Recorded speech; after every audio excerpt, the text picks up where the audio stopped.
Hello friends, आज से हम लोग पढ़ेंगे कक्षा 12 सीबीएसई बोर्ड के लिए मैट्रिक्स या बीएससी सेकेंड ईयर में जो मैट्रिक्स आती है इसकी डिफिनीशन हम लोग पढ़ेंगे। मैट्रिक्स क्या है, हिंदी में इसको आप व्यू करते हैं। मैट्रिक्स आर रेक्टेंगुलर अरे of m numbers in the form of m horizontal lines and n vertical lines is called a matrix of order m by n, written as m cross n matrix। Matrix जो है लिखा है a rectangular array of form mn numbers। mn numbers को जो है एक rectangular form में अगर लिख दिया जाए तो इसी जो है अरेंजमेंट को हम क्या कहते हैं, मैट्रिक्स कहते हैं। मैट्रिक्स को m क्रॉस n से जो है डिनोट करते हैं। Usually we denoted the matrix in capital letter. Matrix को हमेशा कैपिटल लेटर से डिनोट करते हैं। ए हो गया, बी हो गया, सी हो गया। मैट्रिक्स को हमेशा कैपिटल लेटर से ही डिनोट करते हैं। वर्टिकल लाइन को हम क्या कहते हैं, कॉलम कहते हैं। हिंदी में इसको स्तंभ कहते हैं। और हॉरिजॉन्टल लाइन को हम जो है क्या कहते हैं, रो कहते हैं। हॉरिजॉन्टल लाइन जो बनती है इनको रो कहते हैं, हिंदी में पंक्ति कहते हैं। और वर्टिकल लाइन जो बनती है इसको हम इंग्लिश में कॉलम, COL, कॉलम इंग्लिश में कॉलम कहते हैं, COLUM, इंग्लिश में कॉलम कहते हैं, हिंदी में स्तंभ कहते हैं। यहां पर जो है लिखा है पहली A11 लिखा है, A12 लिखा है, A13 मतलब पहला कॉलम, पहली पंक्ति, पहला स्तंभ, या फर्स्ट रो फर्स्ट कॉलम। ये first row second column, first row third column, first row nth column. ऐसे जो है यहां लास्ट एलिमेंट पे लिखा है m रो n कॉलम। तो इस पंक्ति में m रो है और n कॉलम है। यहां पर एक मैट्रिक्स का m क्रॉस n लिख दे। Order of a matrix m cross n।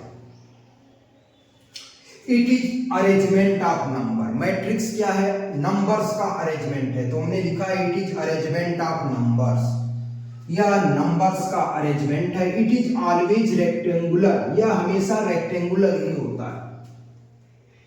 It is always rectangular, matrix हमेशा रेक्टेंगुलर ही होता है। स्क्वायर हो सकता है तो रेक्टेंगुलर जो है, रेक्टेंगल भी जो है का एक टाइप ही स्क्वायर होता है, इसलिए जो है it is always rectangular. It has m rows and n columns, then its order is m cross n। इसमें m पंक्तियां और n स्तंभ होते हैं, हिंदी में कह सकते हैं, या इंग्लिश में m rows and n columns, then its order is m cross n। It is usually denoted by square bracket लगाकर इसमें जो है एलिमेंट दिखा देते हैं, या जो है स्मॉल ब्रैकेट जो है लगा के, क्लोज ब्रैकेट इसको कहते हैं, इसको लगाकर जो है एलिमेंट दिखा देते हैं, या ये तीनों प्रकार से जो है इसको डिनोट करते हैं। It is usually denoted bye, ये तीनों ब्रैकेट लगाकर हम इसको डिनोट करते हैं। एक बार ये लगा रहेगा तो ये डिटर्मिनेंट हो जाता है, दो बार लगा होता है तो इसको सारणी करते हैं।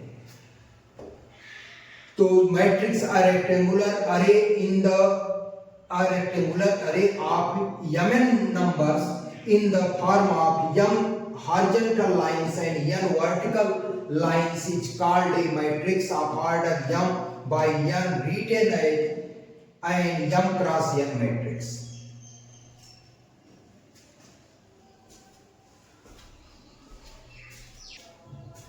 नेक्स्ट डिफिनेशन है हमारी construction of a matrix. Matrix की रचना कैसे करते हैं। मैट्रिक्स को कैपिटल लेटर से डिनोट करते हैं, तो हमने लिखा कैपिटल A बराबर AIJ के फॉर्म का मैट्रिक्स होता है। I जो है क्या होता है, पंक्तियों की संख्या, J स्तंभों की संख्या। मतलब I बताता है कि किस पंक्ति का जो है या किस रो का जो है एलिमेंट है, और J बताता है किस कॉलम का ये एलिमेंट है। तो जो है आई जो है हमें क्या बताता है, आई बताता है कि एलिमेंट किस रो का है, रो की संख्या बताता है, और जे जो है हमें कॉलम की संख्या बताता है। आई जो है पंक्तियों की संख्या बताता है, जे स्तंभों की संख्या बताता है, और यम क्रॉस एन इसका ऑर्डर लिखा हुआ है, ये बताता है कि जो पूरा मैट्रिक्स है वो जो है यम, उसमें यम रो है और एन कॉलम्स।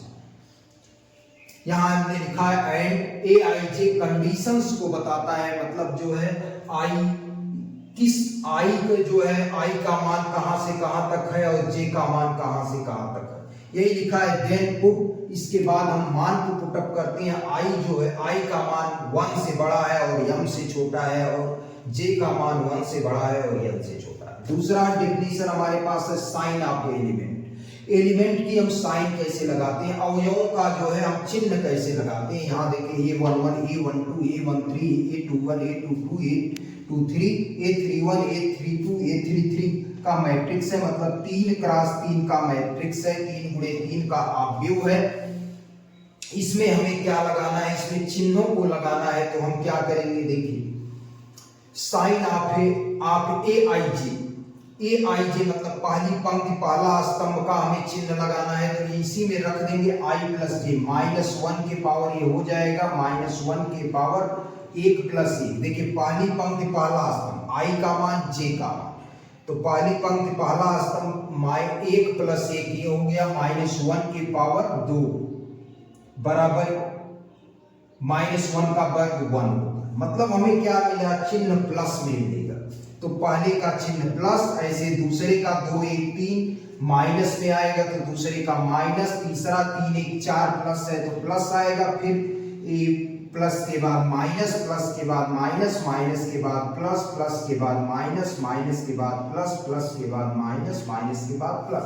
ऐसे चिन्ह क्रम से हम लिख लेते हैं। या तो जो है साइन ऑफ ए आई जे बराबर -1 के पावर आई प्लस जे वाला ये फार्मूला लगा लेते हैं। आई प्लस जे बराबर -1 के पावर आई प्लस जे हो जाता है। साइन ऑफ ए आई जे बराबर -1 के पावर आई प्लस जे लगा देते हैं। आगे है टाइप्स ऑफ मैट्रिक्स। मैट्रिक्स के प्रकार, आव्यूहों के प्रकार। आव्यूह कितने प्रकार के होते हैं। पहला है रो मैट्रिक्स, पंक्ति आव्यूह हिंदी में कहते हैं row matrix. A matrix having only one row is called row matrix. A matrix having only one row is known as a row matrix.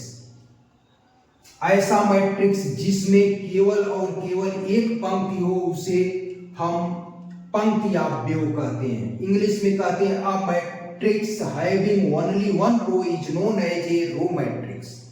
यहां देखिए रो मैट्रिक्स का हमने एक एग्जांपल दिया, इसमें 1 रो है एंड 2 कॉलम्स। तो हमें 1 रो जो जिसमें होंगे एक पंक्ति केवल होगा, वो जो है पंक्ति आव्यूह होगा, रो मैट्रिक्स होगा। और देखिए दूसरा एग्जांपल हमने बी एक मैट्रिक्स लिखा है, इसमें जो है एक पंक्ति और 4 स्तंभ, 1 रो एंड 4 कॉलम है, तो इसलिए ये भी रो मैट्रिक्स। कॉलम मैट्रिक्स, स्तंभ आव्यूह। A matrix having only one column is known as column matrix। ऐसा मैट्रिक्स जिसमें केवल और केवल एक स्तंभ हो, एक कॉलम हो, उसे कॉलम मैट्रिक्स कहते हैं। ऐसा आव्यूह जिसमें केवल और केवल एक स्तंभ हो, उसे स्तंभ आव्यूह कहते हैं। A matrix having only one column is known as a column matrix। देखिए यहां पर हमने एग्जांपल दिया है, A = 2 4 लिखा है, 2 पंक्तियां हैं आव्यूह में और एक स्तंभ, 3 पंक्तियां हैं आव्यूह बी हमने लिखा है, 3 पंक्तियां और एक स्तंभ है। तो जिसमें एक स्तंभ हो वो जो है कॉलम स्तंभ आव्यूह, कॉलम मैट्रिक्स कहलाता है। नेक्स्ट परिभाषा हमारी है जीरो और नल मैट्रिक्स, शून्य आव्यूह हिंदी में कहते हैं। A matrix each of whose element is zero is called zero matrix or null matrix। A matrix each of whose element is zero is called zero matrix or null matrix। ऐसा आव्यूह जिसके सभी अवयव शून्य हो उसे शून्य अवयव कहते हैं। ऐसा अवयव जिसके सभी अवयव शून्य हो उसे शून्य अवयव कहते हैं। इंग्लिश में लिखते हैं a matrix each of whose element is zero is called a zero matrix. BSc में एक जो जिस भी सेमेस्टर में मैट्रिक्स आता है सब में जो है शॉर्ट क्वेश्चन में हमें डेफिनेशंस पूछी जाती है, तो ये डेफिनेशंस हमें तैयार करना बहुत ही जरूरी है। अगला हमारा यहाँ हमने एग्जांपल के तौर पर 2 लिखा, A इक्वल टू 2x2 का मैट्रिक्स है जिसके सभी एलिमेंट जीरो है। ये 1x1 का मैट्रिक्स है, इसमें 1 रो एंड 1 कॉलम्स है। एक 1x1 का मैट्रिक्स है जिसका सभी एलिमेंट शून्य है। ये 2x3 का 2x3 का 2 पंक्ति है 3 कॉलम्स है, 2 पंक्ति है और 3 स्तंभ है। 2 रो एंड 3 कॉलम्स है। इस अवयव में इस मैट्रिक्स में ये भी सभी एलिमेंट जीरो है, इसलिए जीरो मैट्रिक्स है। अगला परिभाषा स्क्वायर मैट्रिक्स वर्ग अवयव हिंदी में कहते हैं a matrix having the same number of row and column is called square matrix. A matrix having the same number of row and columns is called square matrix. ऐसा matrix जिसके रो पंक्ति और स्तंभ बराबर हो वर्ग अवयव कहलाता है। ऐसा अवयव जिसके पंक्ति और स्तंभ बराबर होते हैं उसे वर्ग अवयव कहते हैं। वही इंग्लिश में लिखा है अ matrix having the same number of rose and column is called a square matrix. देखिए एग्जांपल के तौर पर हमने यहाँ पर दिया है एक मैट्रिक्स है जिसमें 2 पंक्ति और 2 स्तंभ है, 2 रोज एंड 2 कॉलम्स, दोनों बराबर है इसलिए वर्ग अवयव। इसमें 3x3 का है, पंक्तियों और स्तंभों की संख्या बराबर है इसलिए जो है रो एंड कॉलम्स बराबर है इसलिए जो है ये क्या है वर्ग अवयव। अगला है डायगोनल मैट्रिक्स विकर्ण अवयव। A square matrix in which every non-diagonal element is zero is called diagonal matrix. ऐसा अवयव जिसके नॉन डायगोनल एलिमेंट शून्य होते हैं विकर्ण अवयव कहलाता है। वही लिखा है square matrix in which every non diagonal element is zero is called a diagonal matrix. देखिए हमने एक एग्जांपल लिखा है डायगोनल मैट्रिक्स का, ऐसा अवयव जिसके डायगोनल को छोड़कर जितने भी अवयव हैं सभी शून्य हो। हमने लिखा है इसलिए non diagonal element is zero, diagonal को छोड़कर जितने भी अवयव हों सभी शून्य हो उसे विकर्ण अवयव कहते हैं। तो 3x3 का एक हमने विकर्ण अवयव का यहाँ एग्जांपल दिया है। इसके डायगोनल एलिमेंट को छोड़कर सभी एलिमेंट जो है क्या है शून्य है। A equal to Aij n cross n be a diagonal matrix. ये एक जो है मैट्रिक्स है, डायगोनल मैट्रिक्स कब हो सकती है देन Aij इक्वल टू 0, मतलब इसके सभी अवयवों का मान शून्य होगा जब Ai is not equal to 0। जब i j के बराबर नहीं होगा तो इसके सभी अवयवों का मान शून्य होगा। तो A11 पर शून्य नहीं होगा, A22 पर शून्य नहीं होगा, A33 पर i j बराबर होता है तो इस पर शून्य नहीं होगा और सब जगह शून्य होगा। It is written it as, इसे इस प्रकार भी लिखा जा सकता है A equal to A11 A22 A33 dot dot AN भी लिखा जा सकता है।